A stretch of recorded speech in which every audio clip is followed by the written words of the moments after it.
नमस्कार, स्वागत है आपका और आप देख रहे हैं अपना यूट्यूब चैनल रीमेक एडुबार।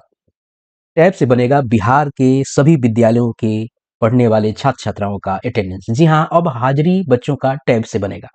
इसके लिए हाल ही में 20/1/2026 को आरडीडी जिला शिक्षा पदाधिकारी, जिला कार्यक्रम पदाधिकारी के साथ डॉक्टर बी राजेंद्र जो शिक्षा विभाग के एसीएस हैं, उन्होंने विभागीय समीक्षात्मक बैठक की है और वीडियो कॉन्फ्रेंसिंग की थी, जिसके माध्यम से उन्होंने आदेश दे दिया है कि अब एफआरएस के माध्यम से बच्चों की हाजिरी बनाई जाए।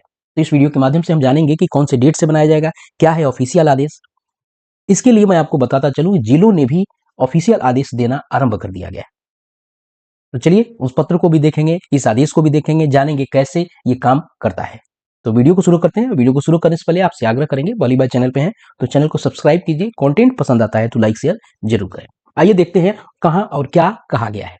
अगर इस पत्र को देखा जाए तो ये पत्र, पहले मैं आपको बता दूं इसका पत्रांक क्या है। इसका पत्रांक अगर देखा जाए तो इसका पत्रांक है आपको ज्ञापांक 21 गोपनीय है और डेट इसका अगर देखा जाए तो 20/1/2026 है। यहाँ ज्ञापांक है अंकित है, चूंकि इसको देखना जरूरी है क्योंकि आगे की चीजें इससे रिलेट होगी।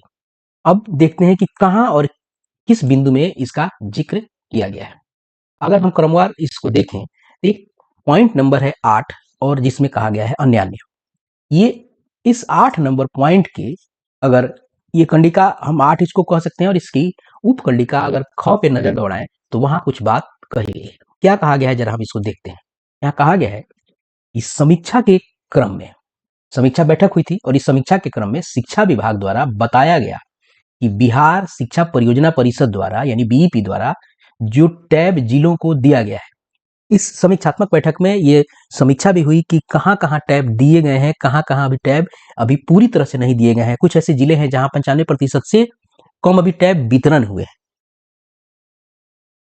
जिन जिलों में टैब दिया गया है उनमें से करीब 96% टैब का वितरण कर दिया गया है। अब देखिए 4% अभी भी यहाँ, अगर कुल औसत व्यवस्था देखा जाए तो 4% यहाँ अभी भी वितरण नहीं होना है। परंतु 11 जिले यानी पूर्णिया, चलिए आगे देखते हैं और क्या क्या है, कौन कौन से जिलों की बात की गई है।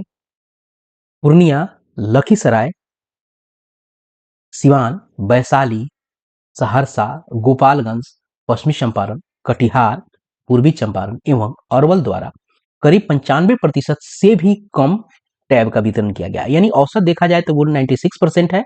अगर कुछ विशेष जिलों को देखा जाए जिसका जिक्र मैंने किया है, वहां आपको 95% से कम वितरण हुआ है। यानी यहाँ 5% से ज्यादा भी विद्यालयों में टैब पहुंचा ही नहीं है। और बिहार का कुल औसत देखा जाए तो वहां 4%, अगर देखा जाए तो 4% विद्यालयों को अभी मिला ही नहीं। खैर, वितरण किया गया जो संतोषप्रद नहीं है। इस संबंध में निर्देश दिया गया कि दिनांक 22/1/2026 से टैब के माध्यम से ई शिक्षा कोष एप्लीकेशन पर छात्र उपस्थिति दर्ज करेंगे। अब बात देखते हैं, यहाँ बात कही गई है ई शिक्षा कोष एप्लीकेशन पर। ई शिक्षा कोष एप्लीकेशन पर अगर जाया जाए तो वहां आपको एफआरएस एक नई व्यवस्था आप दिख रही है। उस एफआरएस सिस्टम से सारी चीजें होनी है, इसके लिए अलग से व्यवस्था बनी हुई है। चलिए अब देखते हैं कि जिलों ने इसके लिए, चूंकि ये तो एसीएस महोदय ने समीक्षा बैठक की और डीओ को इसके लिए इस पत्र के माध्यम से आपको कार्यवाही बताई गई। ये चूंकि ये जो पत्र है ये कार्यवाही है, ये आदेश आपको पत्र के माध्यम से, चूंकि उसके लिए अलग से डायरेक्शन भी आ सकता है, लेकिन अगर देखा जाए तो ये जो आप देख रहे हैं बिंदु, ये आपको बैठक की कार्यवाही है। बैठक में ये चीज आदेशित किए गए हैं। अब पत्रों के माध्यम से जिलों में पहुंचने शुरू हो जाएंगे। कुछ जिलों ने ये पत्र निकालने आरंभ कर दिए। ये हमने देखे हैं जो बिंदु नंबर कंडिका, अगर कंडिका देखा जाए 8 का, तो 8 के ख में ये बात कही गई है इस शिक्षा कोष के माध्यम से। अब चलते हैं कि जिलों ने इसके लिए क्या पत्र निकाले हैं, उन्होंने क्या आदेशित किए। यह पत्र है गोपालगंज का। इसे देखें, ये बीईपी गोपालगंज ने ये पत्र जारी किया है और ये पत्र जारी हुआ है 21/10 को। ये समीक्षा बैठक जो कि हुई थी वो 20/1/2026 को हुई थी और पत्रांक उसका क्या था, 60 था। और गोपालगंज ने ये पत्र जारी किया है और पत्र जारी हुआ है आपको वहां के जिला शिक्षा पदाधिकारी के द्वारा। और किसको जारी हुआ है, सभी प्रधानाध्यापक, प्रधान शिक्षक, प्राथमिक, मध्य एवं उच्च माध्यमिक विद्यालय जिला गोपालगंज, ये सभी हेडमास्टर को किया गया। यहाँ बीओ को बीच में लूप में नहीं रखा गया है, बीओ को बीच में लूप में नहीं रखा गया और सीधा हेडमास्टर को यहाँ डीओ के माध्यम से आपको लिखा गया है। चलिए जरा देखते हैं कि क्या पत्र में कहा गया है, क्या जानकारी है इस पत्र के माध्यम से। विषय में क्या है, विषय में कहा गया है कि दिनांक 22/1/2026 से टैब के माध्यम से ई शिक्षा कोष एप्लीकेशन पर फेस रिकॉग्निशन सिस्टम यानी एफआरएस के माध्यम से छात्र छात्राओं की उपस्थिति दर्ज करने के संबंध में यहाँ इन्होंने बताया है कि 22/1 से, और यहाँ जो कार्यवाही की गई थी उसके हवाले से इन्होंने ये बात कही है। चलिए आगे देखते हैं इन्होंने बॉडी में क्या कहा है।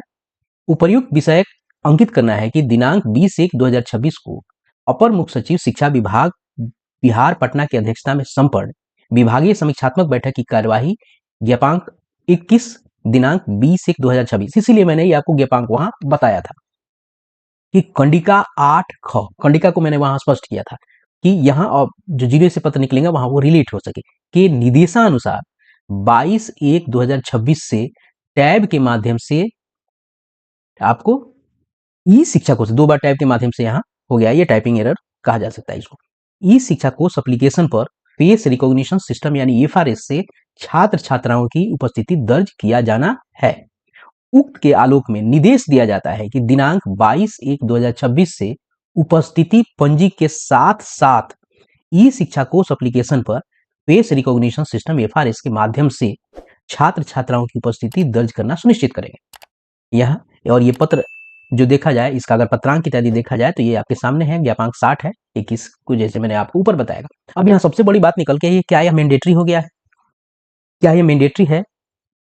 तो इस पत्र के भाव को समझा जाए तो यहाँ कहीं अस्पष्टता नहीं है कि जो एफआरएस के माध्यम से, जो फेस रिकॉग्निशन के माध्यम से बच्चों की उपस्थिति दर्ज की जाएगी वो ही मानक बनेगा एमडीएम का, या वही ही मानक बनेगा बच्चों की उपस्थिति का। लेकिन यहां स्पष्ट कहा भी गया है कि उपस्थिति पंजी के साथ साथ, तो कहीं ना कहीं संकेत मिलता है कि अभी इसको ट्रायल बेसिस में, लेकिन इसको इंप्लीमेंटेशन कर दिया गया है। हो सकता है पत्र निकलना शुरू हो जाए कि इस विद्यालय से इतने कम हाजिरी क्यों बने हैं एप्लीकेशन के माध्यम से, और इसे क्रमशः लागू करके और इसी एप्लीकेशन के माध्यम से, एफआरएस के माध्यम से अटेंडेंस को मैंडेटरी कर दिया जाए। लेकिन 22/1/2026 से ये लागू हो गया है और इससे आप हाजिरी बना सकते हैं। लेकिन स्थिति अभी देखी जाए तो विभाग ने अगर इस पे देखा होगा, संज्ञान लिया होगा कि अभी भी ई शिक्षा कोष एक डेमो वर्जन पे, ट्रायल मोड पे है, और दूसरा जो पहले से आधिकारिक वेबसाइट जो पब्लिक डोमेन में है वो वर्किंग कंडीशन में बहुत अभी है नहीं। अगर विभाग अगर इस पे ध्यान दे तो एफआरएस में अगर लॉगिन की बात की जाए तो एचएम के लॉगिन से बच्चों के फेस रिकॉग्निशन तो हो रहे हैं, लेकिन बहुत जगह ये देखने को मिला है कि जब टीचर लॉगिन कर रहे हैं, टीचर के लॉगिन से लॉगिन नहीं हो रहा है, वहां एरर थ्रो हो रहा है।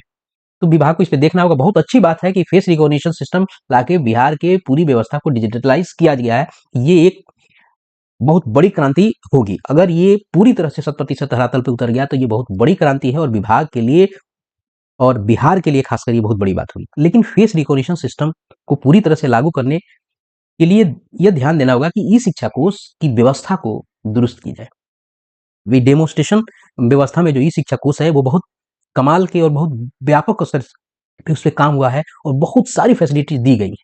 लेकिन क्या वो रिकनेक्ट हो रहा है? बहुत सारे लोगों से ऐसे सुनने को भी मिल रहा है कि पहले जो फेस रिकॉग्निशन सिस्टम से बच्चों के अटेंडेंस लिए गए थे, वो अटेंडेंस, शिक्षकों के अटेंडेंस लिए गए थे, कह रहा हूं मैं, बच्चों के रजिस्ट्रेशन जो किए गए थे वो रजिस्ट्रेशन हट गया है, कहीं कहीं टीचर्स के हैं वो हट गया है। क्या है, नहीं स्थिति है, इस पे विभाग को देखना होगा। इसको अगर आप इंप्लीमेंट करते हैं तो इस सिस्टम को और इस एप्लीकेशन को दुरुस्त करना होगा। लेकिन ये बहुत बड़ी क्रांति होगी, इसका होना बहुत जरूरी है ताकि विद्यालय स्तर पे हो रहे जो अनियमितताएं हैं वो बंद हो। तो ये था एफआरएस के माध्यम से विद्यालयों में अटेंडेंस बनाने के लिए आदेश की समीक्षा जो की गई, और उसके आलोक में जो जिन्होंने पत्र निकाला उसकी सूचना आप तक मैंने इस वीडियो के माध्यम से पहुंचाई। उम्मीद करता हूं कि ये वीडियो आपको पसंद आया होगा आपको, और आप इससे इन्फॉर्मेटिव वीडियो से आप अपडेट हुए होंगे। तो मिलते हैं जल्दी ही नए कंटेंट और नए इन्फॉर्मेशन के साथ। अपना ख्याल रखें। जय हिंद।